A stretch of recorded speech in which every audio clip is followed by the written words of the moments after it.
বাবার মানিব্যাগে শুধু টাকাই থাকে না, থাকে ভালোবাসাও। আমরা বাবাদেরকে আসলে হারিয়ে গেলেই খুব মনে পড়ে। জীবিত থাকাকালীন সময়ে বাবাদের কদর আমরা বুঝি না।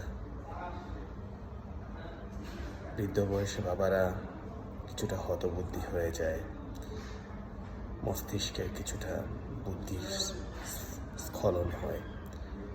সন্তান হিসাবে আমরা তখন বাবাদের পাশে থাকি না, আমাদের ধৈর্যের তখন বাঁধ ভেঙে যায়। ভুলক্রমে বা অবচেতন মনেই বাবাদেরকে কষ্ট দিয়ে দিই। আমার বাবা পরলোকিত হয়েছে 2018 সালে।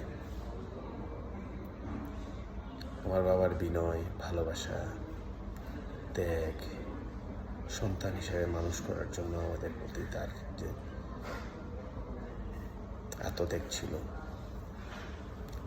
আজ বাবা হয়ে হয়তো আমি নিজেই বাবাকে হারিয়ে হয়তো এটা বুঝতে পারি। যাই হোক, সবার বাবা ভালো থাকুক। যাদের বাবা পরলোকিত হয়েছে তাদেরকে জান্নাতুল ফেরদৌস নসিব করুক। যেই বাবারা বেঁচে আছেন সেই বাবাদেরকে সবাই শ্রদ্ধা করে, ভালোবাসা দিয়ে, মূল্যবোধের জায়গায় রেখে দিই। আমাদের সমাজে গড়ে উঠুক সুন্দর সংস্কৃতি। বাবা কিংবা গুরুজনদের প্রতি থাকুক আমাদের ভালোবাসা, আন্তরিকতা।